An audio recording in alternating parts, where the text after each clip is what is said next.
ایک بار اس کلمے کو ادا کر لینا کون سا مشکل کام تھا؟ اللہ کے رسول کوئی پیسہ طلب نہیں کر رہے تھے، کوئی مال و دولت طلب نہیں کر رہے تھے، کسی سے جہاد کے لیے نہیں کہہ رہے تھے، خون طلب نہیں کر رہے تھے جسم کا، صرف زبان سے ایک مرتبہ ادا کرنا یہ طلب کر رہے تھے. کتنا آسان کام تھا. لیکن وہ اچھی طرح جانتے تھے کہ صرف اسے زبان سے ادا کرنا نہیں ہے، بلکہ اس کے معنی ہیں، اس کے کچھ تقاضے ہیں. اگر ہم نے اس کلمے کو اپنی زبان سے ادا کیا تو ان تقاضوں کو پورا کرنا ضروری ہے. لیکن افسوس کی بات یہ ہے کہ اس زمانے کے کفار و مشرکین تو اس کلمہ کا سمجھتے تھے، اس کے کیا تقاضے ہیں اس سے باخبر تھے. اس وجہ سے اس کلمے کی آج کا مسلمان اپنی زبان سے اس کلمے کو ادا کرنے کے باوجود ان تمام کاموں کو انجام دیتا ہے جو اس کلمے کے معنی. اس کلمے کا معنی کیا ہے؟ بے شمار لوگ ایسے آپ کو ملیں گے جنہیں اس کلمے کا معنی بھی پتہ نہیں ہے. جی بتائیں اس کلمے کا کیا معنی ہے؟ لا الہ الا اللہ، اس کا کیا معنی ہے؟ بتائیں کوئی. اللہ کے علاوہ کوئی حق معبود نہیں ہے. جزاک اللہ خیرا. سنا لوگوں نے، اللہ رب العالمین کے علاوہ کوئی برحق معبود نہیں ہے. بہت سارے لوگ اس کا ترجمہ کرتے ہیں اور کہتے ہیں کہ اللہ کے سوا کوئی معبود نہیں. برحق ہونا یہ لفظ چھوڑ دیتے ہیں، یہ معنی ہے. اگر ہم کہیں کہ اللہ کے سوا کوئی معبود نہیں تو اس کا نتیجہ کیا لازم آئے گا؟ اس کا دو نتیجے لازم آئے گا. پہلے کہ دنیا کے اندر اللہ کے سوا کسی چیز کی عبادت کی جاتی، اور حقیقت میں ہم دیکھ رہے ہیں اپنی آنکھوں سے کہ بے شمار دیوی دیوتا ہے جن کی اللہ کے علاوہ عبادت کی جاتی ہے. اگر ہم اس کا معنی یہ نہیں کہ سوا کوئی معبود نہیں تو ہم تو دیکھ رہے ہیں کہ بے شمار لوگوں کو، بے شمار چیزوں کو لوگوں نے معبود بنایا ہوا ہے. لیکن فرق کیا ہے؟ یہ تمام کے تمام باطل معبود ہیں، اللہ رب العالمین برحق معبود ہے. اس لیے یہ کہنا کہ اللہ کے سوا کوئی معبود نہیں، یہ لازم آتا ہے کہ اللہ کے علاوہ کسی چیز کی عبادت نہیں جاتی، حالانکہ آپ کے خلاف ہے. بے شمار چیزوں کو اللہ کے علاوہ بھی عبادت کرتے ہیں، جو کہ غلط ہے. دوسری خرابی کیا لازم آئے گی؟ یہ اگر معنی لے، یا ایسا معنی بعض لوگ لے سکتے ہیں کہ اللہ کے علاوہ بھی جن چیزوں کی عبادت کی جاتی ہے وہ بھی اللہ ہیں، وہ بھی معبود ہیں. نعوذ باللہ من ذالک. افسوس کہ بہت سارے لوگ جو اپنے آپ کو مسلمان کہتے ہیں وہ یہ معنی لیتے بھی ہیں کہ جن چیزوں کی بھی عبادت کی جاتی ہے وہ سب کے سب اللہ ہی ہیں، وہ اللہ کے ہی دوسرے روپ ہیں. اور اسی کو وحدت الوجود کا عقیدہ کہا جاتا ہے، جو افسوس کی بات ہے کہ بے شمار ایسے لوگوں کے اندر بھی موجود ہے جو اپنے آپ کو مسلمان کہتے ہیں، کہتے ہیں چاہے اللہ کی عبادت کریں چاہے کسی کی عبادت کریں، سب اللہ کی ہی عبادت ہے. نعوذ باللہ من ذالک. یہ کفریہ عقیدہ ہے، یہ عقیدہ کفریہ عقیدہ ہے. اگر کوئی کہے کہ چاہے آپ جس کی عبادت کریں اللہ کی ہی عبادت ہے، یہ ہو نہیں سکتا. صرف اللہ رب العالمین ہی عبادت کا مستحق ہے. اس عبادت کے اندر کسی کو بھی شریک کیا جائے تو اللہ رب العالمین کے ساتھ شرک کرنا ہوا. اللہ رب العالمین کے علاوہ کسی کی بھی کسی طرح کی بھی عبادت جائز نہیں ہے. تو اس کلمے کا صحیح معنی کیا ہوگا؟ اللہ رب العالمین کے سوا کوئی برحق معبود نہیں. الہ کا معنی معبود ہوتا ہے. اصل جو شریعت نازل کی گئی ہے، اللہ رب العالمین نے انبیاء اور رسول کو دنیا کے اندر مبعوث فرمایا. تمام رسولوں کی دعوت یہی تھی کہ ایک اللہ کی عبادت کرو، اس کے ساتھ کسی کو شریک نہ ٹھہراؤ. جتنے بھی رسول آئے دنیا کے اندر، ہر رسول نے اپنی امتیوں کو اسی چیز کی دعوت دی کہ اللہ رب العالمین کے سوا کسی کی عبادت نہ کرو، اس کے سوا کسی کو اللہ رب العالمین کی عبادت کرو اور اس کے سوا کسی کو شریک نہ ٹھہراؤ، اس کے علاوہ کسی کی عبادت نہ کرو. تمام انبیاء اور رسول کی یہی دعوت تھی.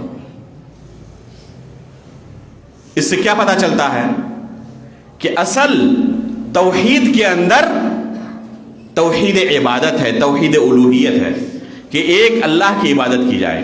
الہ کا یہی معنی ہوتا ہے عربی زبان کے اندر. لیکن بہت سارے ایسے لوگ دنیا کے اندر اپنے آپ کو مسلمان کہنے والے موجود ہیں جو اس کلمے کے دوسرے بہت سارے معنی بیان کرتے ہیں. مثلا بعض لوگ کہتے ہیں کہ اللہ رب العالمین کے سوا کوئی موجود نہیں. اللہ رب العالمین کے وجود کا اقرار کریں، یہ معنی ہے لا الہ الا اللہ کا. اس میں کوئی شک نہیں کہ اللہ رب العالمین کے وجود کا اقرار کرنا ضروری ہے، لیکن اس کلمے کا یہ معنی نہیں ہے. اللہ رب العالمین کے وجود کا جہاں تک مسئلہ ہے تو کفار اور مشرکین بھی اللہ رب العالمین کے وجود کا اقرار کرتے تھے، بلکہ ابلیس بھی اللہ رب العالمین کے وجود کا اقرار کرتا تھا. جب جنت سے نکالا گیا اس وقت ابلیس نے اللہ رب العالمین سے کیا دعا کی تھی کہ اے پروردگار، قیامت تک کے لیے مجھے مہلت دی جائے کہ تیرے ان بندوں کو میں گمراہ کروں، راستے سے بھٹکاؤں. ابلیس اللہ رب العالمین کے لیے رب کا لفظ استعمال کر رہا ہے. اللہ رب العالمین کو ابلیس بھی اپنا رب مان رہا ہے. ابلیس کی غلطی کہاں پر ہے، مخالفت کہاں پر ہے؟ گرچہ اللہ رب العالمین کو رب مان رہا ہے لیکن اس کی عبادت نہیں کر رہا ہے. تو اللہ کے وجود کا اقرار کفار مشرکین بھی کرتے تھے. اس کلمے کا یہ معنی نہیں ہے کہ اللہ رب العالمین کے وجود کا اقرار کیا جائے. بعض لوگ اس کلمے کا یہ معنی بیان کرتے ہیں کہ اللہ رب العالمین کے سوا کسی کی حاکمیت نہیں ہونی چاہیے، قانون صرف اللہ رب العالمین کا ہونا چاہیے. لا الہ الا اللہ کا یہ معنی ہے. اس میں کوئی شک نہیں کہ قانون اللہ رب العالمین کا ہی چلنا چاہیے، لیکن لا الہ الا اللہ کا یہ معنی نہیں ہے. لا الہ الا اللہ کا یہ تقاضا نہیں ہے. اکثر و بیشتر جماعت اسلامی سے جڑے ہوئے لوگ کلمہ لا الہ الا اللہ کا یہی معنی کرتے ہیں. اللہ کے رسول صلی اللہ علیہ وسلم نے صحابہ اکرام کو یہ تعلیم نہیں دی تھی کہ لا الہ کا یہ معنی ہے. صحابہ اکرام، تابعین، تبع تابعین نے یہ معنی نہیں سمجھا تھا لا الہ الا اللہ کا. لا الہ الا اللہ کا یہ معنی کرنا اس کے اصل مرکزی اور بنیادی نقطے سے انحراف کرنا ہے. اور افسوس کی بات یہ ہے کہ جتنے گمراہ فرقے ہیں، تمام گمراہ فرقوں کے اندر کلمہ لا الہ الا اللہ کی تفسیر کے اندر خلل موجود ہے. تو کفار و مشرکین بھی سمجھتے تھے کہ اس کلمے کے کچھ تقاضے ہیں. اگر ہم نے اپنی زبان سے ادا کیا تو اللہ رب العالمین کو اپنا رب ماننا پڑے گا، اس کو اپنا معبود ماننا پڑے گا، اس کے بغیر چارہ نہیں. اگر ہم نے اس کلمے کا صرف زبان سے اقرار کر لیا، اس کے خلاف رہا، تو یہ کلمہ میں فائدہ نہیں پہنچا سکتا. اس لیے میرے بھائیوں، ضرورت ہے کہ ہم اللہ رب العالمین کو پہچانیں، اس کے حقوق کو پہچانیں اور ان حقوق کی پاسداری کرنے کی کوشش کریں. جیسے ہی ہماری یہ دنیاوی زندگی ختم ہوگی، ہمارے رشتہ دار ہمیں قبر کے اندر رکھ کر دفن کر کے آ جائیں گے. وہیں سے برزخ کی زندگی شروع ہوتی ہے. فرشتے آئیں گے، 2 فرشتے. اکثر و بیشتر روایت کے اندر 2 فرشتوں کا تذکرہ ہے، اور جامع ترمذی کی روایت میں ان کا نام منکر اور نکیر کہا گیا ہے صحیح سند سے.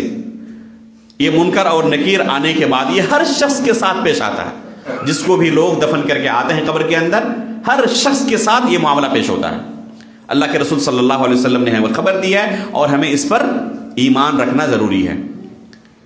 اس سے 3 سوال کرتے ہیں: من ربک وما دینک ومن نبیک. تمہارا رب کون تھا، تمہارا دین کیا تھا، تمہارے نبی کون تھے. اگر اللہ رب العالمین کے بارے میں کسی کو علم ہی نہ ہو تو کیا وہاں پر جواب دینا اس کے لیے آسان ہوگا؟ زندگی بھر اس نے اپنے رب کو پہچانا ہی نہیں. اللہ رب العالمین کے متعلق اس نے کوئی جانکاری حاصل کی ہی نہیں. ایمان کے ارکان میں سے پہلا رکن کیا ہے؟ ان تؤمن باللہ، کہ اللہ پر ایمان رکھو. ایمان کے 6 ارکان میں سے پہلا رکن ہے اللہ رب العالمین پر ایمان رکھنا. اور اللہ رب العالمین کے بارے میں اس کا علم کچھ بھی نہیں ہے. اگر پوچھا جائے کہ اللہ رب العالمین کے بارے میں کیا جانتے ہو، اللہ پر تمہارا ایمان کس طرح ہے، ایک لفظ اسے پتا نہیں ہے. اس لیے اللہ رب العالمین کی معرفت ضروری ہے. قرآن کریم کے اندر اللہ رب العالمین نے بعض لوگوں کی حالت یہ بیان کی ہے: یعلمون ظاہرا من الحیات الدنیا وهم عن الآخرۃ هم غافلون. دنیا کے اندر بہت سارے لوگ ایسے ہوتے ہیں دنیاوی معاملات میں چھوٹی چھوٹی چیزوں کا بھی علم رکھتے ہیں، کمپیوٹر کے بارے میں، موبائل کے بارے میں، اتنے جھمیلے ہیں، ہر چیز کی چھوٹی چھوٹی باریک سے باریک چیزوں کا علم رکھتے ہیں، لیکن ان لوگوں کی حالت کیا ہے؟ یعلمون ظاہرا من الحیات الدنیا، دنیاوی معاملات میں تو اس طرح باریک سے باریک چیزوں کے بارے میں علم رکھتے ہیں، وہم عن الآخرۃ ہم غافلون، لیکن آخرت کے معاملے میں بالکل غافل ہیں، اس معاملے میں کچھ جاننے کی، کچھ سیکھنے کی ضرورت ہے، اس کی طرف کبھی دھیان گیا ہی نہیں۔ اس لیے میرے بھائیوں، کم از کم آخرت کے متعلق، ارکان ایمان کے متعلق، دین کے متعلق، نبی صلی اللہ علیہ وسلم کے متعلق اتنا علم حاصل کرنے کی ضرور کوشش کرے کہ قبر کے اندر صحیح صحیح سوالوں کا جواب دے سکے۔ یہ معاملہ ہر ایک کے ساتھ پیش آنے والا ہے، صرف علماء کرام کے ساتھ نہیں۔ یہ فرشتے صرف علماء کرام کے پاس نہیں آئیں گے قبر کے اندر، چاہے وہ مسلمانوں میں سے ہو چاہے غیر مسلمین میں سے ہو، ہر ایک کے پاس یہ دو فرشتے آتے ہیں، منکر و نکیر، اور ہر ایک سے سوال کرتے ہیں۔ یہ ایسا مسئلہ ہے دین کا جس کا علم ہونا، جس کی جانکاری ہونا ہر شخص کے لیے ضروری ہے، لیکن افسوس کی بات ہے کہ ہم اللہ رب العالمین کے بارے میں کوئی معرفت نہیں رکھتے۔ اللہ رب العالمین کے بارے میں کم از کم کتنا علم حاصل کرنا ضروری ہے جس سے انسان کم از کم مسلمان باقی رہ سکے۔ اللہ رب العالمین کے بارے میں 4 چیزوں کا علم حاصل کرنا ضروری ہے۔ اگر ان 4 چیزوں کے متعلق اسے معلوم ہے تو کم از کم اس کے پاس اتنا علم ہے کہ اسے مسلمان کہا جا سکتا ہے۔ اگر اتنا بھی کسی کے پاس علم نہیں ہے تو دائرہ اسلام سے خارج ہو جائے گا، وہ مسلمان ہی باقی نہیں رہے گا۔ وہ 4 چیزیں کیا ہیں؟ پہلی چیز ہے اللہ رب العالمین کے وجود کا علم، کہ اللہ رب العالمین موجود ہے۔ دوسری چیز، اللہ رب العالمین ہی صرف عبادت کا مستحق ہے، اللہ کے سوا کوئی عبادت کا مستحق نہیں۔ تیسری چیز، اللہ رب العالمین کے بہت سارے پیارے پیارے نام ہیں۔ اور چوتھی چیز، اللہ رب العالمین کی بہت ساری صفات ہیں۔ اللہ رب العالمین صفات سے خالی نہیں ہے۔ ان 4 چیزوں کے متعلق کم از کم ایک بندے کے پاس، ایک مسلمان کے پاس علم ہونا چاہیے۔ اب اگر کسی سے سوال کیا گیا کہ اللہ رب العالمین کے نام ہے یا نہیں ہے، بہت سارے پیارے پیارے، تو کہہ رہا ہے کہ مجھے یہ پتہ نہیں ہے کہ اللہ رب العالمین کا کوئی نام بھی ہے، اللہ رب العالمین کی کوئی صفت بھی ہے، تو وہ شخص بنیادی علم نہ ہونے کی وجہ سے مسلمان باقی نہیں رہ سکتا۔ یہ مسلمان باقی نہیں رہ سکتا جو ہم کہہ رہے ہیں، تو یہ عام حکم ہے، خاص حکم نہیں۔ عام حکم اور خاص حکم میں فرق ہے۔ عام حکم کا معنی یہ ہے کہ یہ ایسا جرم ہے جس کی یہی سزا ہے، اور خاص حکم کا معنی یہ ہے کہ کسی نے اگر اس جرم کا ارتکاب کیا تو معین شخص کو ہم یہ حکم لگائیں، معین شخص کے اوپر یہ ہم یہ حکم لگائیں، اس کو کہتے ہیں خاص حکم لگانا۔ مثلا کسی سے ہم نے سوال کیا اللہ رب العالمین کے تعلق سے ان بنیادی چیزوں کے بارے میں، اور وہ جواب نہ دے، تو ہم کیا کہیں گے کہ وہ شخص مسلمان باقی نہیں رہ سکتا۔ لیکن کسی خاص شخص کو، جس کا نام مثلا زید ہے، جس کا نام محمد ہے، ہم نے اس کا امتحان لیا اور وہ جواب نہیں دے سکا، تو ہم کہیں کہ زید دائرہ اسلام سے خارج ہے، یہ خاص حکم ہوا۔ تو یہ خاص حکم لگانا عام لوگوں کے لیے جائز نہیں ہے۔ اگر یہ پنکھا چلا دیتے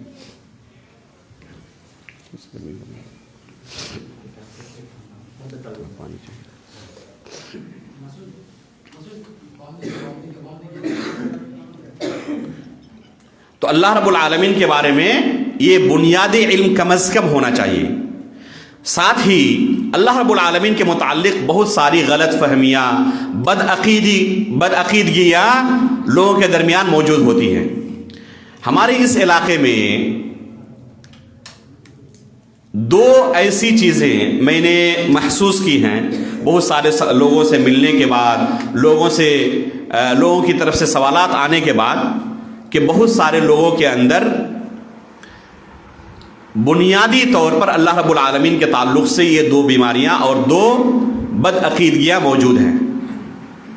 پہلی، خرابی اور عقیدے کے اندر بگاڑ اللہ رب العالمین کے تعلق سے بہت سارے لوگوں کے درمیان یہ پائی جاتی ہے کہ اللہ رب العالمین کو ہر جگہ حاضر و ناظر ماننا. پوچھا جائے کہ اللہ رب العالمین کہاں ہے تو کہتے ہیں اللہ رب العالمین ہر جگہ ہے. بعض لوگ کہتے ہیں کہ اللہ رب العالمین ہمارے دلوں کے اندر ہے.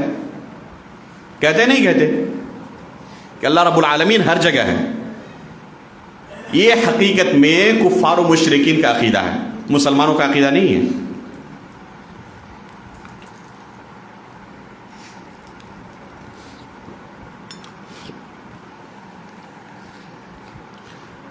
قرآن کریم کے اندر اللہ رب العالمین نے ایک دو جگہوں پر نہیں 7 جگہوں پر اپنے بارے میں بیان کیا ہے الرحمن علی العرش استوى، کہ اللہ رب العالمین عرش پر مستوی ہے.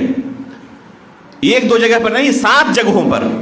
یہ بار بار دہرانے کی وجہ کیا ہے؟ تاکہ لوگوں کے دلوں کے اندر یہ عقیدہ راسخ ہو جائے کہ اللہ رب العالمین ہر جگہ نہیں بلکہ اللہ رب العالمین کہاں پر ہے؟ عرش پر مستوی ہے. ثم استوى علی العرش، یہ آیت 6 جگہوں پر قرآن کریم کے اندر موجود ہے کہ اللہ رب العالمین عرش پر مستوی ہے. اللہ رب العالمین عرش کے اوپر ہے. اسی طرح اور بھی بے شمار دلیلیں ہیں جو یہ ثابت کرتی ہیں کہ اللہ رب العالمین ہر جگہ نہیں، اللہ رب العالمین عرش پر ہے. جب معراج کے وقت نبی صلی اللہ علیہ وسلم کو اللہ رب العالمین نے اپنے پاس بلایا تو کہاں پر؟ دنیا کے اندر ہی، اس زمین کے اندر، یا 7ویں آسمان کے اوپر بلایا؟ اگر اللہ رب العالمین ہر جگہ موجود ہوتے تو 7ویں آسمان کے اوپر بلانے کی ضرورت نہیں تھی.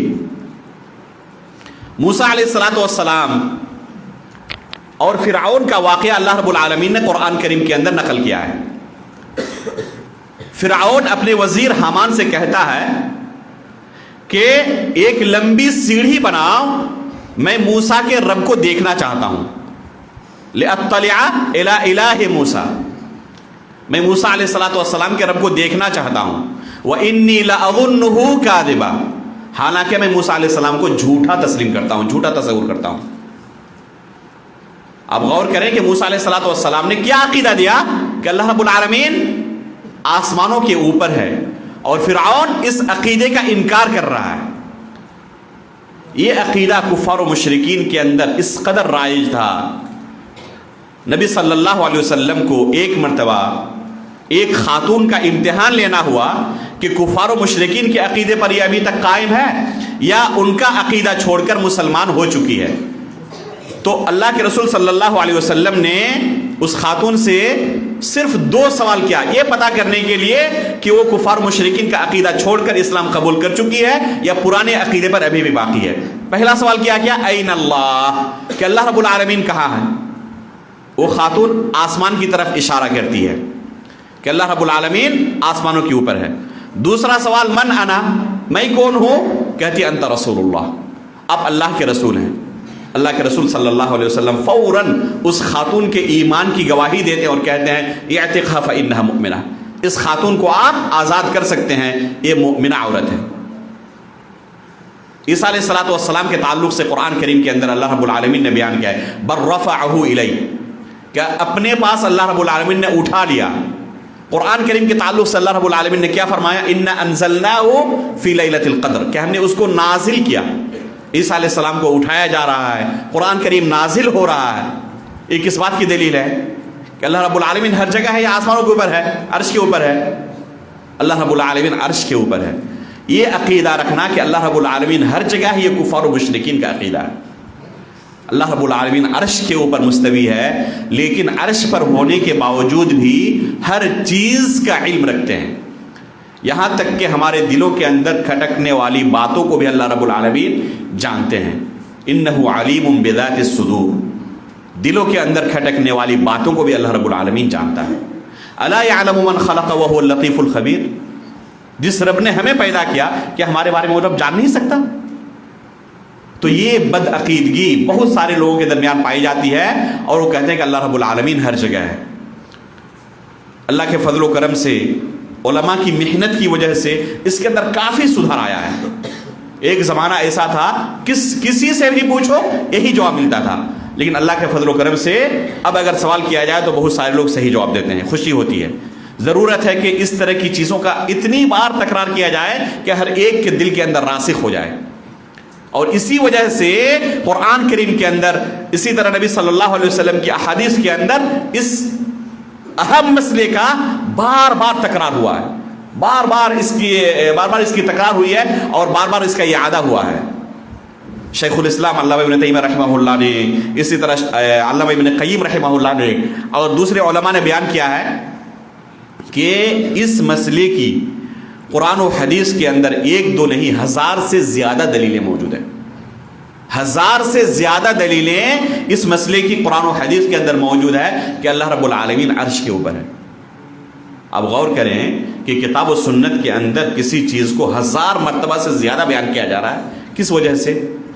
کیونکہ یہ اتنا اہم مسئلہ ہے کہ اس کو بار بار ریپیٹ کیا جائے، بار بار بولا جائے. اس لیے ضرورت ہے کہ علماء اکرام اس مسئلے کے اوپر خصوصی ترکیز کریں اور اسے عام لوگوں کے درمیان کثرت سے بیان کریں تاکہ کسی کے ذہن میں کوئی خلل اور کوئی وسوسہ اور کوئی شبہہ باقی نہ رہے. دوسرا مسئلہ اور دوسری بدعقیدگی جو بہت سارے لوگوں کے اندر پائی جاتی ہے اللہ رب العالمین کے سلسلے میں، وہ ہے اللہ رب العالمین کو نراکار ماننے کا مسئلہ. نراکار کا معنی کیا ہوتا ہے؟ جس کی کوئی صفت نہ ہو، جس کا کوئی آکار نہ ہو. حالانکہ ابھی میں نے کہا کہ اللہ رب العالمین کے تعلق سے بنیادی 4 چیزوں کا علم ہونا ضروری ہے، اس کے بغیر کوئی شخص مسلمان باقی نہیں رہ سکتا. اس میں سے چوتھی چیز کیا ہے؟ اللہ رب العالمین کے صفات ہیں. مثلا قرآن کریم کے اندر اللہ رب العالمین نے اپنے متعلق بہت ساری صفات کا تذکرہ کیا ہے. نبی صلی اللہ علیہ وسلم نے اپنی احادیث کے اندر بہت ساری صفات کا تذکرہ کیا ہے. ان صفات کے بارے میں ہمیں علم رکھنا ضروری ہے، ایمان رکھنا ضروری ہے. اگر کوئی شخص کسی بھی صفت کا انکار کرے تو وہ شخص مسلمان باقی نہیں رہ سکتا. مثلا اللہ رب العالمین کی صفات کے متعلق قرآن کریم کے اندر بیان ہوا ہے کہ اللہ رب العالمین کی آنکھ ہے، اللہ رب العالمین کے ہاتھ ہے، اللہ رب العالمین کا وجہ ہے، چہرہ ہے. احادیث کے اندر، اللہ کے رسول کی صحیح احادیث کے اندر، قرآن کریم کے اندر اس طرح اللہ رب العالمین کی بے شمار صفات کا تذکرہ ہوا ہے. اللہ رب العالمین محبت کرتا ہے، اللہ رب العالمین اسی طرح بغض رکھتا ہے، یعنی نفرت کرتا ہے، ناپسند کرتا ہے. تو اس طرح کی صفات کا تذکرہ اللہ رب العالمین کے سلسلے میں قرآن و حدیث کے اندر جو آیا ہے اس پر ایمان رکھنا ضروری ہے. نراکار ماننے کا کیا معنی ہے؟ کہ اللہ رب العالمین کی کوئی صفت نہیں ہے، اس کا کوئی آکار نہیں ہے. اللہ رب العالمین کی صفت ہے لیکن کیسی ہے کسی نے دیکھا نہیں ہے، جو اس کی شان کے لائق ہے. ہم اللہ رب العالمین کے چہرے کے بارے میں عقیدہ رکھیں گے کہ اللہ رب العالمین کا چہرہ ہے، اللہ رب العالمین کا ہاتھ ہے، اس کی آنکھیں ہیں، لیکن کیسے، اس کی شکل و صورت کیا ہے؟ لیس کمثلہ شیء وہو السمیع البصیر. اللہ رب العالمین کی طرح کچھ بھی نہیں ہے اور اللہ رب العالمین سننے والا اور دیکھنے والا ہے. تشبیہ نہیں دی جا سکتی. اللہ رب العالمین کے بارے میں جو کچھ بیان ہوا ہے صرف ہم اتنا ہی بیان کر سکتے ہیں کہ اللہ رب العالمین کے ہاتھ ہیں، اللہ رب العالمین کی آنکھیں ہیں، اللہ رب العالمین کا چہرہ ہے، پیر ہے. جیسے کہ اللہ رب العالمین کے سلسلے میں قرآن کریم کے اندر سورہ قاف کے اندر بیان ہوا ہے، یوم نقول لجہنم هل امتلأت یوم نقول لجہنم هل امتلأت، کہ جب جہنم کو ہم کہیں گے کیا تو پوری ہو گئی، تو جہنم کیا کہے گی؟ حل من مزید، کیا اور بھی کچھ ہے؟ حدیث کے اندر آتا ہے کہ اللہ رب العالمین اس وقت جہنم میں اپنا پیر رکھ دیں گے تو جہنم کہیں گی قطن قط، بس بس. حدیث کے اندر اس کا تذکر آیا ہے. یہ حدیث اس بات کی دلیل ہے کہ اللہ رب العالمین کا پیر ہے، لیکن کیسے ہے اس کے بارے میں ہم علم نہیں رکھتے. کیسے کا جواب ہمارے پاس نہیں ہے. جیسے کہ اللہ رب العالمین کی شان کے لائق ہے، اللہ رب العالمین سننے والا ہے، اللہ رب العالمین دیکھنے والے، اللہ کے صفات ہے، لیکن کیسے سنتا ہے، کیسے دیکھتا ہے، تو اس کی ہم تشبیہ بیان نہیں کر سکتے، اس کی ہم مثال بیان نہیں کر سکتے. خود مخلوقات کے اندر یہ صفات موجود ہوتی ہے اور ایک مخلوق کی دوسرے مخلوق سے تشبیہ دینی ممکن نہیں ہے. مثلا ہم بھی بولتے ہیں ہم سنتے ہیں، ہم دیکھتے ہیں، لیکن ہمارا سننا، ہمارا دیکھنا کیا دوسرے مخلوقات کے دیکھنے اور سننے کی طرح ہے؟ جیسے ابھی اگر یہ لائٹ چلی جائے، بجلی چلی جائے، ہم دیکھ نہیں پائیں گے۔ دیکھنے کی طاقت اللہ نے ہمیں دی ہے، لیکن ایک محدود دائرے میں، بہت ہی محدود طاقت ہمارے پاس ہے دیکھنے کی۔ ابھی وہاں پر اندھیرا ہے تو ہمیں کچھ نظر نہیں آ رہا، ہم دیکھ نہیں پا رہے ہیں۔ بعض مخلوقات اللہ رب العالمین نے ایسی بنائی ہے جو اندھیروں کے اندر دیکھ سکتے ہیں، جیسے الو کے بارے میں جانتے ہیں نا؟ تو دیکھیں الو کا دیکھنا اور انسان کا دیکھنا کتنا فرق ہے۔ سننے کی طاقت اللہ نے ہمیں دی ہے، مخلوقات کو بھی سننے کی طاقت دی ہے، بولنے کی طاقت دی ہے۔ چیونٹیاں آپس میں بات کرتی ہیں تو کیا ابھی آپ سن پاتے ہیں؟ کبھی کسی نے چیونٹی کی آواز سنی؟ حالانکہ وہ آپس میں بات کرتے نہیں کرتی ہیں۔ قرآن کھولیں، اللہ رب العالمین نے چیونٹی کے بات کرنے کا تذکرہ کیا ہے۔ سلیمان علیہ السلام کو اللہ رب العالمین نے یہ طاقت عطا کی تھی کہ وہ ان کی زبان سمجھتے تھے۔ قرآن کریم اٹھائیں، سلیمان علیہ السلام کا قصہ پڑھیں۔ جب سلیمان علیہ السلام اپنے لشکر کے ساتھ جا رہے تھے تو چیونٹیوں نے، اس کے سردار نے اپنے جماعت سے کیا کہا؟ یا ایھا النمل ادخلوا مساکنکم لا یخطفنکم سلیمان وجنودہ۔ چیونٹیوں کی سردار اپنے جماعت سے کہہ رہی ہے کہ اپنے اپنے بلوں کے اندر، اپنے اپنے گھروں کے اندر داخل ہو جاؤ، کہیں ایسا نہ ہو کہ سلیمان علیہ السلام اور اس کا لشکر تمہیں کیا کریں؟ رون دے اور تمہیں کچل ڈالیں۔ فتبسم ضاحکا، تو سلیمان علیہ السلام ان کی بات سن کر مسکرا پڑے۔ چیونٹیوں کی آواز کو سننے کی اور سمجھنے کی اللہ رب العالمین نے انہیں طاقت دی تھی، وہ سمجھ رہے تھے، سن رہے تھے، لیکن ہمیں وہ طاقت نہیں دی ہے۔ اب غور کریں کہ اللہ رب العالمین نے بولنے کی طاقت ان کو بھی دی ہے، ہم کو بھی دی ہے، لیکن ہمارے بولنے کی طرح نہ ان کا بولنا ہے، نہ ان کے بولنے کی طرح ہمارا بولنا ہے۔ نہ ہم ان کی آواز سن پاتے ہیں، نہ ہماری آواز وہ سمجھ پاتے ہیں۔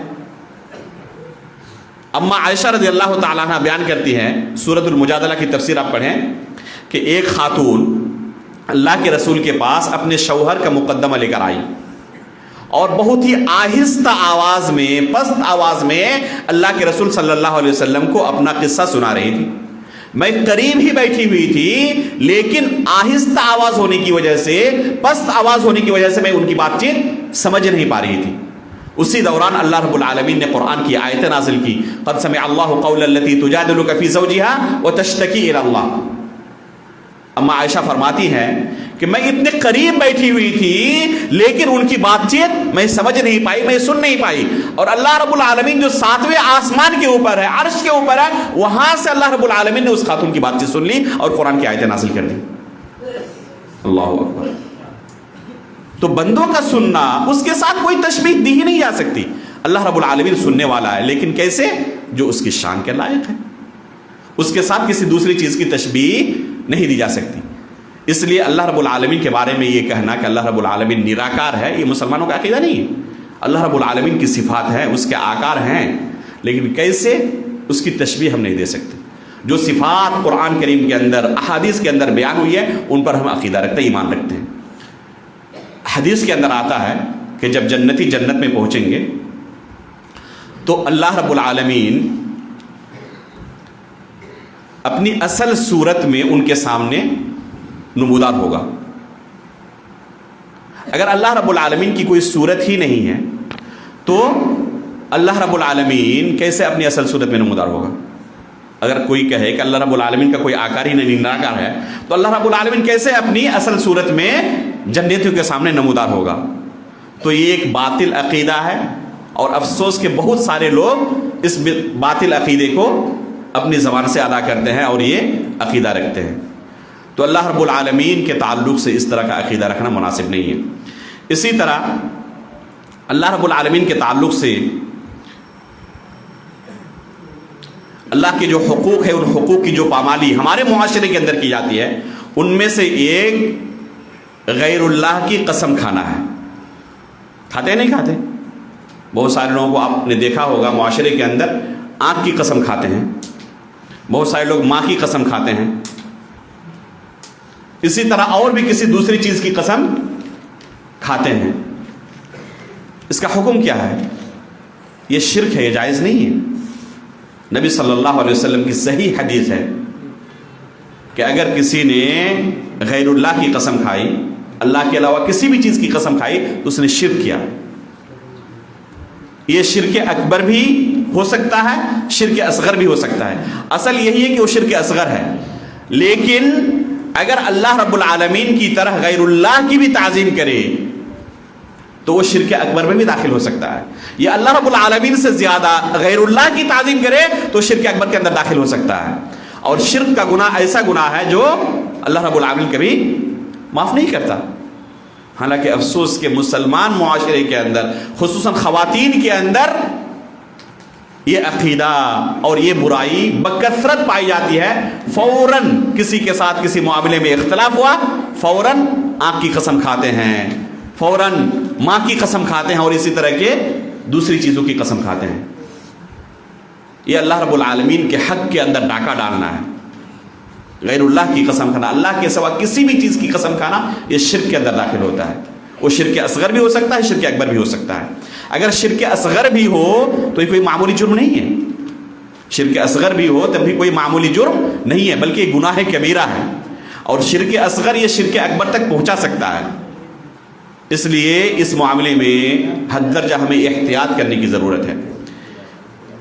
اسی طرح شرک کا ایک مظہر جو ہمارے معاشرے کے اندر موجود ہے، وہ علاج اور معالجے کا طریقہ ہے۔ بہت سارے لوگ بیمار پڑنے پر علاج کے بہت سارے ایسے طریقے اختیار کرتے ہیں جو کہ حقیقت میں شرعاً جائز نہیں ہوتے، یا تو وہ حرام کے درجے میں ہوتے ہیں، یا پھر شرک کے اندر داخل ہو جاتا ہے، یا پھر وہ شرک اکبر کے اندر بھی کبھی کوئی داخل ہو جاتا ہے۔ مثلاً تعویذ لٹکانا، بہت سارے مسلمان تعویذ لٹکاتے نہیں لٹکاتے، یہ مسلم معاشرے کے اندر عام بیماری موجود ہے۔ آپ چلے جائیں، کیا کہتے ہیں اس کو، کوبیراج، جو لوگ دیتے ہیں اس طرح تعویذ و گنڈے، ان کے پاس علاج معالجے کے لیے کون حاضر ہوتے ہیں؟ صرف غیر مسلمین حاضر ہوتے ہیں یا ہمارے مسلمان بھائی بھی حاضر ہوتے ہیں؟ ہمارے مسلمان بھائی حاضر ہوتے ہیں، اور پھر وہ اس طرح تعویذ و گنڈا لے کر آتے ہیں اور پھر اس طرح علاج کرتے ہیں۔ اللہ کے رسول صلی اللہ علیہ وسلم فرماتے ہیں من تعلق تمیمۃ فقد اشرک، جس نے تعویذ لٹکائے اس نے شرک کیا۔ اسی طرح اکثر و بیشتر میں نے دیکھا ہے لوکل ٹرینوں میں یہ اوشٹھو دھاتو کی انگوٹھی بیچتے ہیں، بیچتے نہیں بیچتے؟ پتہ نہیں اوشٹھو دھاتو یہ کیا چیز ہے، اللہ عالم۔ اس کی انگوٹھی بیچتے ہیں اور یہ خریدنے والے ہمارے مسلمان بھائی ہوتے ہیں۔ اسی طرح بعض لوگوں کو آپ نے دیکھا ہوگا کہ کالا ٹیکا لگاتے ہیں نظر بد سے بچنے کے لیے، یہاں تک کہ چھوٹے بچوں کو بھی نظر بد سے بچانے کے لیے ولادت کے موقع پر مائیں کیا کرتی ہیں، وہ کالا ٹیکا لگا دیتی ہیں کہ اس سے نظر بد سے بچہ محفوظ رہے گا۔ یہ بدعتی طریقہ ہے، یہ شرک کے اندر بھی داخل ہو سکتا ہے، شرک اصغر کے اندر بھی، اور بسا اوقات شرک اکبر کے اندر بھی داخل ہو سکتا ہے۔ اس طرح علاج و معالجے کے طریقے پر آپ بات کرنا شروع کریں تو بے شمار آپ کو ایسے طریقے سماج کے اندر، معاشرے کے اندر ملیں گے جن کا شریعت سے کوئی تعلق نہیں ہے۔ میں آپ کو اصول سمجھا رہا ہوں کہ علاج و معالجے کا کون سا طریقہ جائز ہے۔ تفصیل کے اندر داخل ہو تو اس کے لیے بہت وقت کی ضرورت ہے کہ اس طرح کے علاج جائز ہے نہیں ہے۔ اصول سمجھیں، اللہ رب العالمین نے علاج و معالجے کا دو طریقہ جائز رکھا ہے۔ شریعت نے علاج و معالجے کا دو طریقہ جائز رکھا ہے، ایک ہے قدری طریقہ اور ایک ہے شرعی طریقہ۔ قدری طریقہ مطلب جو آسان لفظوں میں ڈاکٹروں کے پاس آپ جاتے ہیں اور وہ علاج متعین کرتے ہیں، علاج کی تشخیص کرتے ہیں۔ کوئی گھر میں بیمار ہوا، آپ گئے ڈاکٹر کے پاس، جو علاج لکھتے ہیں، آپریشن کرتے ہیں، دوا دیتے ہیں، یہ طریقہ شرعاً جائز ہے، یہ طریقہ شرعاً جائز ہے۔ اس میں صرف یہ دیکھنے کی ضرورت ہے کہ حرام چیزوں سے علاج نہ کر رہا ہو۔ مثلا کسی ڈاکٹر نے کہا کہ شراب پئیں آپ کی یہ بیماری ختم ہو جائے گی، یہ علاج جائز نہیں ہے، کیونکہ شراب پینا شریعت میں جائز نہیں ہے۔ اگر کسی حرام چیز سے علاج کرنے کے لیے وہ کہہ رہا ہے تو پھر وہ علاج جائز نہیں ہوگا. اگر حرام چیز کا استعمال نہ کرے تو پھر علاج و معالجے کا یہ طریقہ، قدری طریقہ اس کو کہتے ہیں، یہ طریقہ بالکل جائز ہے. دوسرا طریقہ جو جائز ہے وہ کون سا طریقہ ہے؟ وہ شرعی طریقہ ہے. شرعی طریقے کا مطلب یہ ہے کہ کوئی ڈاکٹر اس علاج کے بارے میں تشخیص نہیں کرتا، لیکن شریعت کے اندر ہمیں اس علاج کا تذکرہ ملتا ہے. وہ علاج کا طریقہ بھی جائز ہے، بلکہ یہی سب سے بہترین طریقہ ہے کہ اسی طریقوں کو اختیار کیا جائے، کیونکہ یہ شریعت کی طرف سے اس کا بیان ہوا ہے. مثلا رقیہ کرنا، دم کرنا کسی پر قرآن کی آیتیں پڑھ کر، کوئی دعا پڑھ کر، یہ طریقہ جائز ہے. اسی طرح نبی صلی اللہ علیہ وسلم نے بے شمار علاج کا طریقہ بیان کیا ہے. حدیث کی کتابوں میں آپ ایک کتاب پائیں گے کتاب الطب کے نام سے. محدثین نے اس کتاب کے اندر نبی صلی اللہ علیہ وسلم کے بتائے ہوئے علاج کے طریقوں کو بیان کیا ہے. اسی طرح بہت سارے علماء نے کتاب الطب کے نام سے مستقل کتابیں تصنیف کی ہیں. ان کتابوں کے اندر کیا بیان ہوا ہے؟ اللہ کے نبی صلی اللہ علیہ وسلم اور صحابہ اکرام تابعین اعظام علاج کا کیا طریقہ اختیار کرتے تھے. تو شریعت نے جو علاج کا طریقہ بیان کیا ہے اس طریقے پر اگر کوئی علاج کرے تو جائز ہے. اب اگر کوئی طریقہ علاج کا آپ کو ایسا نظر آ رہا ہے سماج کے اندر، معاشرے کے اندر، جو نہ قدری ہے نہ شرعی ہے، جو نہ قدری طریقہ ہے نہ شرعی طریقہ ہے، تو سمجھ لیں کہ وہ بدعتی طریقہ ہے. اگر قدری طریقہ بھی نہیں ہے اور شرعی طریقہ بھی نہیں ہے تو کیا ہے؟ وہ بدعتی طریقہ ہے. مثلا یہ طریقہ علاج کا دنیا کا کوئی ڈاکٹر بیان نہیں کرے گا، اس کا مطلب کہ وہ قدری طریقہ نہیں ہے. مثلا کسی کو جانڈس ہو جائے، جانڈس جانتے ہیں نا؟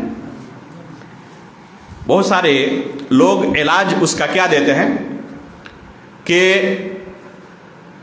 یہ فلاں درخت لو یا اس کی جڑ لو اور جا کے اپنے گھر کے اندر فلاں جگہ پر اس کو گاڑ دو، چھت کے اوپر، چالی کے اوپر اور کسی جگہ پر اس کو گاڑ دو. اور وہ بھی دن متعین ہوتا ہے، مثلا سوموار کے دن کرنا ہے، مغرب کے وقت یا فجر کے وقت. دوسرے دن کریں گے تو نہیں ہوگا. اس طرح کے موجود ہے نہیں یہ طریقے. بہت سارے لوگ اس طرح کے طریقے اختیار کرتے ہیں، بتاتے ہیں. وہ آہستہ آہستہ وہ درخت سوکھتا جائے گا اور آپ کے اندر یہ بیماری ختم ہو جائے گی آہستہ آہستہ. اس طرح کے علاج کے طریقے کیا دنیا کا کوئی ڈاکٹر اس کی تشخیص کر سکتا ہے؟ نہیں.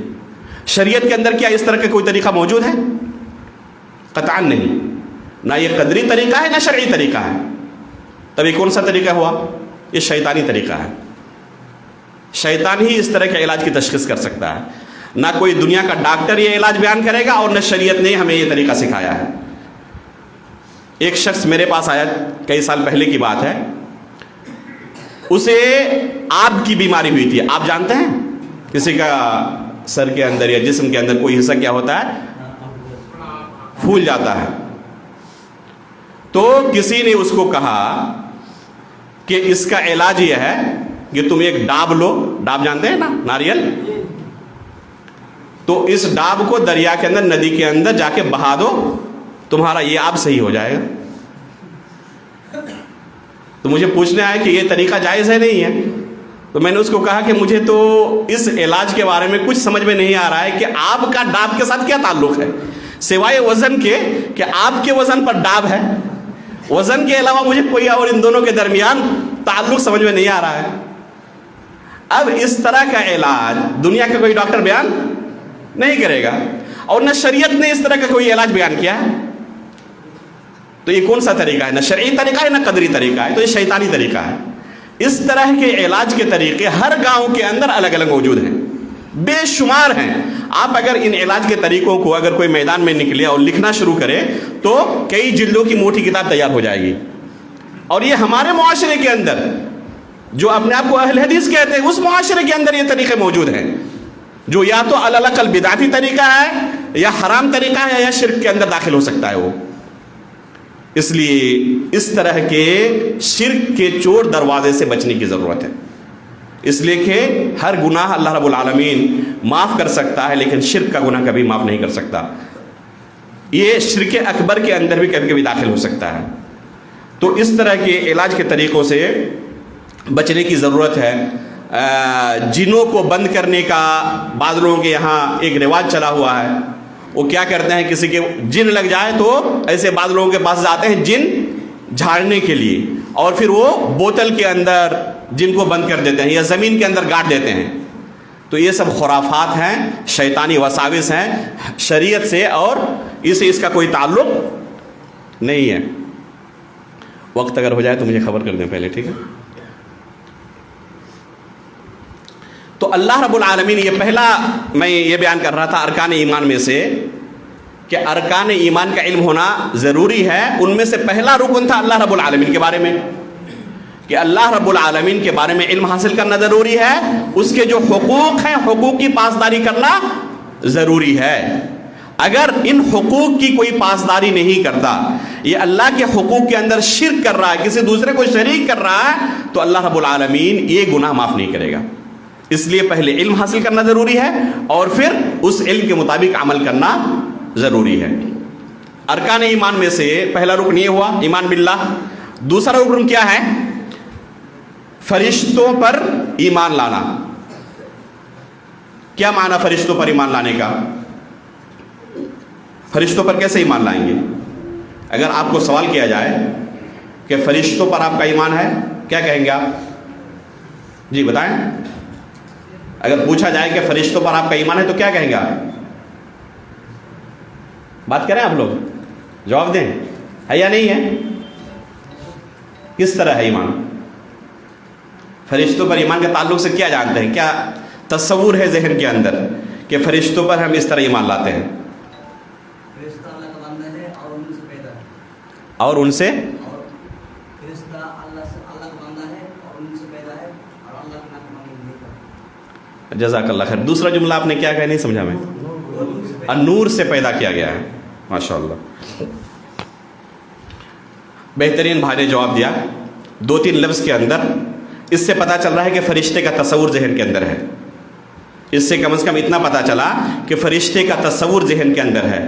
تو ایمان جو ہم رکھیں گے فرشتوں پر, اور یہ ارکان ایمان ہے, اگر کسی کا ان 6 ارکان میں سے کسی ایک رکن پر بھی ایمان نہ ہو تو شخص مسلمان باقی نہیں رہ سکتا, دائرہ اسلام سے خارج ہو جائے گا. یہ اتنا بنیادی مسئلہ ہے جس کی جانکاری اور جس کا علم ہونا ہمارے لیے ضروری ہے. تو فرشتوں پر ایمان لانا انہی ارکان میں سے ایک رکن ہے. کم از کم اتنا علم ہر بندے کے پاس ہونا چاہیے فرشتوں کے متعلق کہ فرشتے اللہ کی مخلوقات میں سے ایک مخلوق ہے. اللہ کی مخلوقات میں سے ایک مخلوق ہے.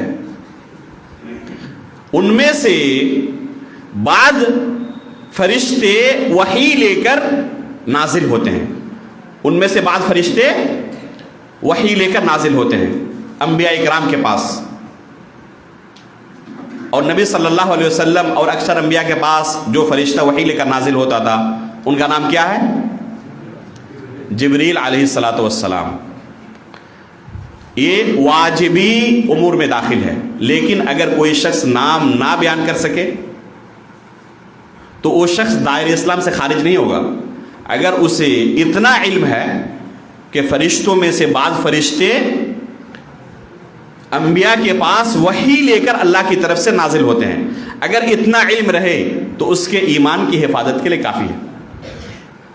لیکن اگر کسی کو یہ علم بھی نہیں ہے, اگر اس سے پوچھا جائے کہ کیا فرشتوں میں سے کوئی انبیاء کے پاس وحی لے کر نازل ہوتے ہیں, کہہ رہا ہے کہ مجھے علم نہیں ہے. تو جو بنیادی علم حاصل ہونا, بنیادی علم رکھنا فرشتوں کے متعلق ضروری تھا, یہ بنیادی علم بھی نہ ہونے کی وجہ سے وہ شخص مسلمان باقی نہیں رہ سکتا. کم از کم اتنی جانکاری اسے ہونی چاہیے. مزید جانکاری اگر ہو بہتر ہے. مثلا فرشتوں کے تعلق سے ابھی بھائی نے کہا کہ وہ اللہ رب العالمین کی نافرمانی نہیں کرتے. اگر یہ جانکاری بھی ہے تو بہت اچھی چیز ہے. فرشتوں کے بعض نام قرآن و حدیث کے اندر وارد ہیں. مثلا کسی کو پوچھا گیا کہ جو فرشتہ قبر کے اندر سوال و جواب کرے گا اس کا نام کیا ہے, تو وہ کہہ رہا ہے کہ مجھے ان دونوں فرشتوں کا نام پتہ نہیں ہے. تو کیا اس لا علمی کی وجہ سے وہ دائرہ اسلام سے خارج ہو جائے گا؟ نہیں. لیکن اگر اس کے پاس اس چیز کا بھی علم ہے تو ایک بہت اچھا علم ہے اس کے پاس. ایمان کے تعلق سے اس کے پاس بہت اچھا ایک علم ہے. بعض مسائل فرشتوں کے تعلق سے ایسے ہیں کہ اگر اسے بیان کیا جائے اس کے بعد بھی نہ سمجھ پائے اور کہہ رہا ہے کہ یہ باتیں میرے دماغ کے اندر نہیں سما رہی ہے, میں سمجھ نہیں پا رہا ہوں اس مسئلے کو. مثلا مثال دے رہا ہوں, جیسے کہا جائے کہ فرشتے دیگر مخلوقات کی طرح ان پر موت آئے گی یا نہیں آئے گی, تو وہ کہہ رہا ہے کہ مجھے اس مسئلے کا کوئی علم نہیں ہے کہ فرشتے مریں گے یا نہیں مریں گے, مجھے اس مسئلے کا علم نہیں ہے. اب اس شخص کو کتاب و سنت کے دلائل پیش کیے گئے, بیان کیا گیا کہ قرآن و حدیث کے دلائل کے مطابق یہ مسئلہ ہے, اس بارے میں علماء کا اختلاف ہے. فلاں علماء کی جماعت کہتی ہے کہ وفات ان کو حاصل ہوگی, ان کو وفات آئے گی, موت آئے گی, وہ بھی مریں گے. اور بعض علماء کیا کہتے ہیں کہ ان کو موت نہیں آئے گی, ان کے پاس یہ دلیل ہے, ان کے پاس یہ دلیل ہے, اور ان میں سے راجح یہ ہے. فلاں حدیث و دلیل کے طور پر پیش کرتے وہ حدیث ضعیف ہے. یہ تمام چیز اس کے پاس بیان کی گئی. اس کے بعد اس سے سوال کیا گیا کہ اب بتائیے فرشتے مریں گے یا نہیں مریں گے, تو کہہ رہا ہے کہ آپ نے جو یہ باتیں بیان کی میرے دماغ کے اندر کچھ بھی نہیں داخل ہوئی, میں سمجھ ہی نہیں پایا اس مسئلے کو. اس وجہ سے اس کے ایمان کے اندر کوئی بھی خلل نہیں ہوگا, اس وجہ سے آخرت کے اندر اسے سزا نہیں ہوگی. لیکن جو بنیادی علم رکھنا ضروری تھا فرشتوں پر ایمان کے تعلق سے, اگر وہ بنیادی علم بھی نہ ہو, اگر پوچھا جائے کہ فرشتوں پر آپ ایمان کیسے رکھتے ہیں, کہہ رہے کہ مجھے کچھ بھی پتہ نہیں فرشتوں کے تعلق سے, ایک لفظ مجھے علم نہیں ہے, تو وہ شخص عدم علم کی بنا پر دائرہ اسلام سے خارج ہو سکتا ہے. اس لیے کم از کم اتنا علم رکھنا ہر بندے کے لیے ضروری ہے کہ اللہ کی مخلوقات میں سے ایک مخلوق ہے جس کا نام کیا ہے, ملائکہ ہے, فرشتے. ان میں سے بعض انبیاء کرام کے پاس اللہ کی طرف سے وحی لے کر نازل ہوتے ہیں. اتنا علم رکھنا فرشتوں پر ایمان کے تعلق سے ضروری ہے. ایمان کا تیسرا رکن کیا ہے؟ کتابوں پر ایمان لانا. ان تؤمن باللہ و ملائکتہ و کتبہ, اللہ پر ایمان رکھو, فرشتوں پر ایمان رکھو, اور تمام کتابوں پر ایمان رکھو. کتابوں پر ایمان رکھنے کا کیا معنی ہے؟ کم از کم کتنا علم حاصل رکھنا ضروری ہے کتابوں کے تعلق سے کہ جس سے ہم کم از کم کہہ سکیں کہ کتابوں پر ہمارا ایمان ہے. کم از کم اتنا علم رکھنا ہر بندے کے لیے ضروری ہے کہ اللہ رب العالمین نے اپنے انبیاء میں سے جن کے متعلق چاہا ان پر کتابیں نازل کی تاکہ وہ لوگوں کے درمیان اس کتاب کی روشنی میں فیصلہ کریں. اور یہ تمام کی تمام کتابیں قرآن کریم کے نازل ہونے کے بعد منسوخ ہو چکی ہیں. قرآن کریم ہی فقط اللہ رب العالمین کی واحد کتاب ہے جس پر قیامت تک کے لیے عمل کرنا ضروری ہے. یہ ہے ایمان بالکتب کا معنی, کتابوں پر ایمان لانے کا معنی. پھر دہرا رہا ہوں, یہ ایمان رکھنا, ایمان بالکتب کا کیا معنی ہے, کتابوں پر ایمان لانے کا کیا معنی ہے, غور سے سنیں. یہ ہر شخص کو اس کا علم رکھنا ضروری ہے. کتابوں پر ایمان رکھنے کا معنی یہ ہے کہ اللہ رب العالمین نے اپنے انبیاء میں سے جسے چاہا اس پر کتاب نازل کی تاکہ وہ اس کتاب کی روشنی میں لوگوں کے درمیان فیصلے کریں, اللہ رب العالمین کی شریعت بیان کریں. اور یہ تمام کتابیں منسوخ ہو چکی ہیں قرآن کریم کے ذریعے. قرآن کریم قیامت تک باقی رہنے والی کتاب ہے, اب یہ منسوخ نہیں ہو سکتا, اس پر قیامت تک عمل کرنا ضروری ہے. یہ معنی ہے کتابوں پر ایمان لانے کا. اب اگر کسی کو پوچھا جائے کہ کتابوں پر تمہارا ایمان ہے, تو کہہ رہا ہے کہ مجھے پتہ نہیں کہ کتابوں کا ایمان لانے کا کیا معنی ہے, اللہ نے کوئی کتاب نازل کی ہے, مجھے اس کا کوئی علم ہی نہیں ہے. تو وہ شخص ایمان کے ایک رکن کے بارے میں علم نہ رکھنے کی وجہ سے دائرہ اسلام سے خارج ہو سکتا ہے. ایمان کا چوتھا رکن کیا ہے؟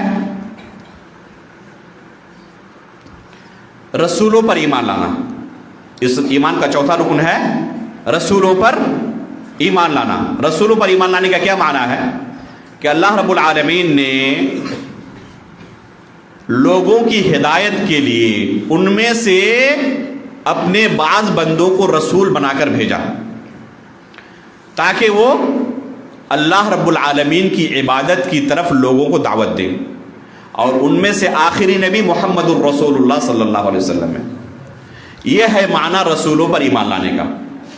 اللہ رب العالمین نے لوگوں کی ہدایت کے لیے ان میں سے اپنے بعض بندوں کو رسول بنا کر مبعوث کیا تاکہ وہ لوگوں کو اللہ کی عبادت کی طرف دعوت دے، اور ان میں سے آخری نبی کون ہے؟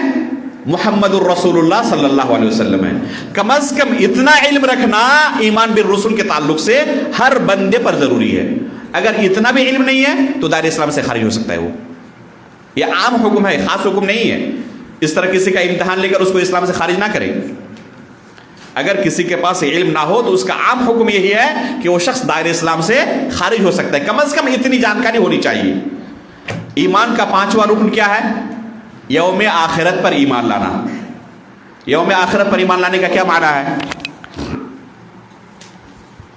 یوم آخرت پر ایمان لانے کا معنی یہ ہے کہ اللہ رب العالمین قیامت کے دن تمام لوگوں کو دوبارہ موت کے بعد اٹھائے گا، اور اللہ رب العالمین کے سامنے اپنے اعمال کا انہیں حساب دینا ہوگا۔ اگر اچھا عمل ہوگا اچھا نتیجہ ہوگا، عمل برا ہوگا اس کا نتیجہ برا ہوگا۔ اور برا نتیجہ ہونے کا معنی کیا ہے؟ برا نتیجہ مطلب اس کا ٹھکانہ جہنم ہے۔ اگر اللہ رب العالمین پر ایمان نہیں تھا، اللہ رب العالمین کے ساتھ شرک کرتا تھا، لا الہ الا اللہ کا اقرار نہیں کیا تھا، یا اقرار تو کیا تھا لیکن وہ تمام اعمال کرتے رہا تھا جس سے لا الہ الا اللہ ختم ہو جاتا ہے، ایمان سے انسان خارج ہو جاتا ہے، تو ایسا شخص کیا ہوگا؟ ایسے شخص کا ٹھکانہ جہنم ہے۔ یہ ہے ایمان بالیوم الآخر کا مطلب، آخرت کے دن پر ایمان لانے کا مطلب۔ اب اگر کوئی شخص کہے کہ آخرت کے دن پر میرا ایمان نہیں ہے، ہم مریں گے، دوبارہ ہمیں اٹھایا جائے گا، اپنے اعمال کا ہمیں حساب دینا ہوگا، یہ سب فالتو کی چیزیں ہیں، اس پر میرا ایمان نہیں ہے، تو کیا ہوگا؟ وہ شخص مسلمان باقی نہیں رہ سکتا۔ افسوس کی بات یہ ہے کہ اپنے آپ کو مسلمان کہنے کا دعویٰ کرنے والے بہت سارے لوگ ایسے ہیں جو کھلم کھلا ایمان کے ان ارکان کا انکار کرتے ہیں۔ سر سید احمد خان کا نام آپ لوگوں نے سنا ہے؟ علی گڑھ مسلم یونیورسٹی کے جو مؤسس سے بانی ہیں، کھلم کھلا ان چیزوں کا انکار کرتے ہیں۔ عذاب قبر کا انکار کرنا، فرشتوں کا انکار کرنا، یوم آخرت کا انکار کرنا، جو ایمان کے بنیادی ارکان میں سے ہیں، ان چیزوں کا کھلم کھلا انکار کرتے ہیں۔ تو اس طرح اگر کوئی شخص ان چیزوں پر ایمان نہ لائے تو اس کے بارے میں حکم کیا ہے؟ اس کے بارے میں حکم ہے کہ وہ شخص مسلمان باقی نہیں رہ سکتا۔ لیکن متعینہ طور پر، جیسے اگر کوئی کہے کہ فلاں نے فلاں کو ایمان سے خارج کر دیا، اسلام سے خارج کر دیا، مثلا سر سید احمد خان کے بارے میں متعینہ طور پر اگر ہمیں کہا جائے کہ کیا وہ کافر ہے، تو ہم یہ نہیں کہہ سکتے۔ ہو سکتا ہے کہ ان کے پاس تعویل ہو، شک ہو، اس لیے متعینہ طور پر کافر کہنا الگ مسئلہ ہے۔ عام طور پر اگر ہمیں کہا جائے کہ اگر کوئی اللہ رب العالمین پر ایمان نہیں رکھتا، یوم آخرت پر ایمان نہیں رکھتا، تو اس کا کیا حکم ہے؟ تو ہم کہیں گے کہ وہ شخص دائرہ اسلام سے خارج ہے۔ اس لیے میرے بھائیوں، ایسے تمام لوگوں کی کتابوں سے دور رہنے کی کوشش کریں، ایسے تمام لوگوں کے درس سے دور رہنے کی، ان کی تقریروں کو سننے سے دور رہنے کی کوشش کریں جو اسلام کے نام پر آپ کو گمراہ کرنے کی کوشش کرتے ہیں، غلط افکار آپ کے ذہنوں کے اندر ڈالنے کی کوشش کرتے ہیں۔ صرف ان لوگوں کی باتیں سنیں، ان کی کتابیں پڑھیں جو سلف صالحین کے منہج پر چلنے والے ہیں، جو خالص کتاب و سنت کی طرف دعوت دیتے ہیں۔ کتاب و سنت کو سلف صالحین نے کیسے سمجھا تھا اسی طرح سمجھنے کی کوشش کرتے ہیں اور اسی کی طرف دعوت دیتے ہیں۔ صرف ان کی باتیں سنیں۔ ان تمام لوگوں سے، چاہے وہ جماعت اسلامی کا ہو، چاہے کسی دوسرے فکر کی نشر و اشاعت کرنے والا ہو، میں نے سنا بھائیوں سے کہ خصوصاً اس علاقے میں اس طرح کے بے شمار ادارے ہیں، بے شمار جمعیات ہیں، تنظیمیں ہیں، سنگٹھن ہیں جن کا اہل سنت والجماعت کے منہج سے کوئی تعلق نہیں ہے، اور وہ بھی دعوت کے میدان میں سرگرم ہیں، اور وہ اس طرح اپنی طرف لوگوں کو دعوت دے رہے ہیں، اسلام کے نام پر لوگوں کو گمراہ کر رہے ہیں۔ ایسے تمام لوگوں سے بچ کر رہنے کی ضرورت ہے۔ صرف ان لوگوں کے درس میں بیٹھیں اور ان کی باتیں سنیں جو حقیقت میں کتاب و سنت کی دعوت دیتے ہیں اور سلف صالحین کے منہج پر قائم ہیں. ورنہ سنتے سنتے پتہ نہیں کب آپ کا دل، اس لیے کہ دل بہت کمزور ہے، کب آپ کے دل کے اندر شبہات داخل ہو جائیں اور انہی کے منہج کے مطابق اسی طرح کا نظریہ اور اسی طرح کا عقیدہ رکھنے لگے، آپ کی دنیا و آخرت برباد ہو جائے گی. اس لیے بہت سارے لوگ ایسے موجود ہیں دنیا کے اندر، ملیں گے آپ کو، جو اپنے آپ کو مسلمان ہونے کا دعویٰ بھی کرتے ہیں اور ان کے اندر بنیادی چیزوں کا انکار ہے. یوم آخرت پر ایمان نہیں ہے، عذاب قبر کے بارے میں ایمان نہیں ہے، انکار کرتے ہیں کھلے طور پر، فرشتوں کا کھلے طور پر انکار کرتے ہیں. اور ایمان کا چھٹا رکن کیا ہے؟ 5 ارکان کا تذکرہ ہو چکا، یہ کون بیان کرے گا؟ 5 ارکان کا تذکرہ ہو چکا، یہ چھٹا رکن ہے، یہ آخری ہوگا. 10 منٹ کے اندر انشاءاللہ اسی تقدیر پر ایمان لانا، یہ چھٹا رکن ہے. جانتے ہیں نہیں جانتے آپ لوگ؟ آپ لوگوں کی طرف سے آواز نہیں آ رہی ہے. شاید آپ لوگوں کی عادت یہی بنی ہوئی ہے کہ اگر کسی درس میں بیٹھے تو خاموش رہنا ہے، کچھ بولنا نہیں ہے. حالانکہ اس طرح کی تقریر کا کوئی خاص فائدہ نہیں ہے کہ آپ ایک دم خاموش بیٹھے رہیں، بلکہ غور سے سنیں اور کوئی اگر سوال کیا ہے تو اس کا جواب دیں، اس میں کوئی حرج نہیں ہے. بلکہ جمعہ کے خطبے میں بھی خطیب اگر کوئی کسی سے بات چیت کرنا چاہے تو جائز ہے خطیب کے ساتھ بات کرنا، اس سے جمعہ کی نماز کے اندر کوئی فرق نہیں پڑتا اور نہ اجر کے اندر کوئی کمی ہوتی ہے. ہاں کسی دوسرے سے بات چیت نہیں کر سکتے خطبے کے دوران، لیکن خطیب سے آپ بات چیت کر سکتے ہیں، اور درس میں تو کسی سے ہی بات چیت کر سکتے ہیں، اس سے گناہ نہیں ہوگا. البتہ اگر درس کے اندر آپ حاضر ہیں تو غور سے سننے کی ضرورت ہے، اور کوئی سوال کیا جائے آپ کے پاس اگر جواب ہے تو اس کے بارے میں فوراً جواب دیں، اس میں کوئی حرج نہیں ہے. آپ لوگ کی عادت نہیں ہے اس لیے آپ لوگ خاموش رہتے ہیں. مجھے پتا ہے کہ ان چیزوں کا کم از کم آپ کے پاس علم ہے، لیکن عادت نہیں ہے، اس وجہ سے آپ کی طرف سے جواب نہیں مل رہا ہے. تو چھٹا رکن کیا ہے؟ تقدیر پر ایمان لانا، چاہے وہ تقدیر اچھی ہو یا تقدیر بری ہو. تقدیر پر ایمان لانے کا کیا معنی ہے؟ افسوس کی بات یہ ہے کہ ایمان کا یہ جو چھٹا رکن ہے، عام لوگوں کی بات چھوڑ دیجئے، مدرسوں کا رخ کیجئے. مدرسے کے طلبہ بھی اس رکن کے بارے میں بے شمار ایسے طلبہ ملیں گے جو صحیح صحیح آپ کو جواب نہیں دے پائیں گے. یہ بہت ہی افسوسناک صورتحال ہے. اس لیے سلف صالحین کا کیا منہج تھا، اس بارے میں حد درجہ بیان کرنے کی ضرورت ہے، تاکہ لوگوں کے ذہن کے اندر کم از کم ایمان کے بنیادی جو مسائل ہیں ان مسائل کا علم رہے اور انہیں کوئی گمراہ نہ کر سکے.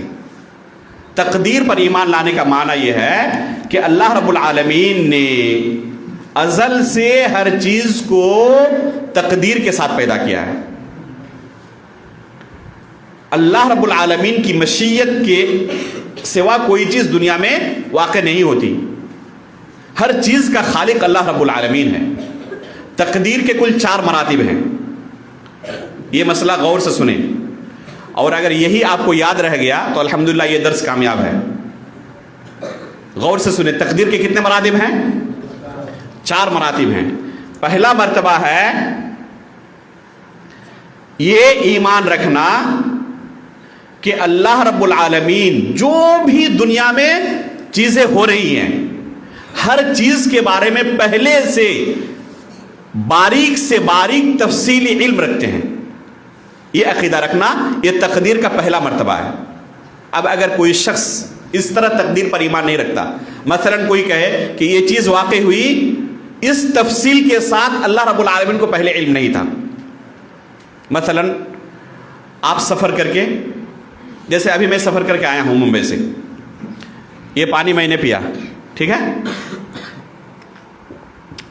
یہ گلاس کہاں تیار ہوا تھا، کس فیکٹری میں، کہاں سے ہوتے ہوئے یہاں تک پہنچا ہے، اور ابھی ہم نے اس کا استعمال کیا.